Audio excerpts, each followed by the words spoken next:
Hi Year 8 and Year 9 students. You're going to be making your choices for your GCSE options pretty soon, so I thought I'd do a quick video just to talk you through some of the things that you're going to need to be thinking about in order to make those options the best ones for you.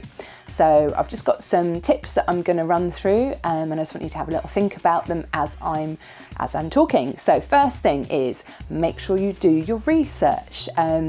Think about the subjects on offer. Most of the subjects that you'll be able to do are ones you've probably already tried, but there might be a few that you haven't before. So go to your options evening, talk to your teachers, look up the subjects online as well. Find out as much as you possibly can, because there might be something there that you hadn't really considered before, and especially if it's something that's unfamiliar. Also, there might be subjects that maybe you've not enjoyed so much so far, but then you find out the actual GCSE is a bit different. Maybe you'll be doing topics which do interest you. Spend some really good quality time thinking about those subjects and doing as much research as possible. It's important to remember you'll be spending 2 years doing these subjects, and they need to be ones that you're actually interested in. The second thing is thinking about what you're like. So for example, some people learn better through doing coursework and they demonstrate their knowledge better by coursework. Others are better with exams. So have a really good look at how the qualification is going to be measured. So is it all exam based, or is it a little bit of coursework and a bit of exams, or more coursework? So that's quite an important thing to think about, because you want to be able to show your knowledge in the best way that works for you. Another thing to think about is, what are the things that you like doing outside of school? So are there hobbies or extracurricular things that you get up to which actually might have a kind of connection to some subjects that you're already doing, or things that you haven't thought of before? So if you spend all of your time on YouTube watching coding videos, then you probably want to be looking at something in the area of IT or computer science. So try and match up the things that you enjoy doing with the subjects that are on offer to you, because you're more likely to enjoy them then. I always say to people, try and think a little bit ahead. So think about your future. What is it that you might like to be doing? And you don't have to know what career you're going to do when you're older or anything like that, because that's a really tricky thing to decide.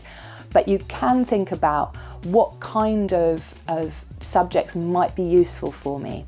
So for example, if you know that you're really interested in science, then it's probably a really good idea, if you can, to take triple science. That's physics, chemistry and biology, because if you want to go on to do science at A level, which is what you might do after GCSEs, then it's helpful if you've studied those subjects separately. It's not impossible if you just do double, but it's going to be more helpful for you. So have a really good think about whether or not there are subjects that are going to be useful for you.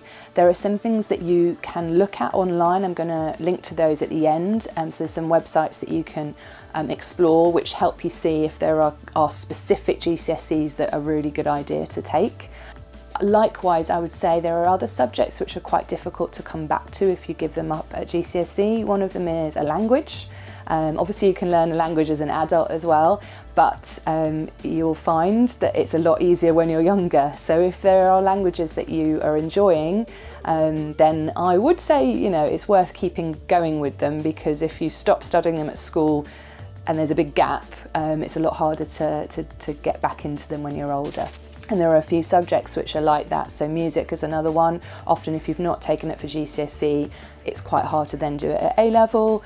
Art is another one. They usually want examples of your artistic talent from your GCSE portfolio in order to let you onto an A level or BTEC art course. Make sure you listen to your friends, your family and your teachers and your careers advisor. But most of all, listen to you. You're the one doing the course, you're the one making the decision. You should be the one making the decision, because you're the one that's having to study it and live with that decision. So taking other people's perspectives and advice on board, but make sure you feel that it is, it's your decision at the end of the day. The other thing I just wanted to mention was, some of you might have heard of something called the EBack. And the EBack basically means that you choose a specific set of subjects at GCSE. Those subjects are English language and English literature, maths, the sciences, geography or history, and a language. So if you do a combination of subjects which include those, then you will have what is known as the EBack. And the idea behind that is doing those subjects generally prepare you better for a wider range of subjects that you might want to do later on. So for example, at A-level, or maybe going on to degree level if you go to university. You might find at your school that they insist that you do those range of subjects, but others are a bit more flexible about that. But most schools are working towards everybody trying to do the EBack.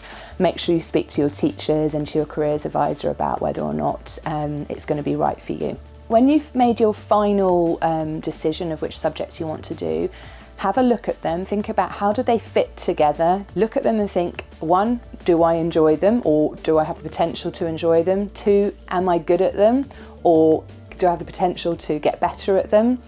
And 3, are they useful? So do I think that I'm going to need this subject later on?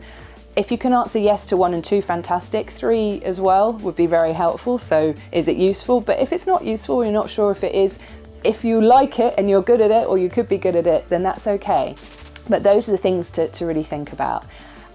So good luck. If you've got any questions at all, DM us, put it on our feed, email us, we'd be happy to answer. And I hope you choose some great subjects that you're going to absolutely love and really enjoy studying over the next couple of years. Take care, guys.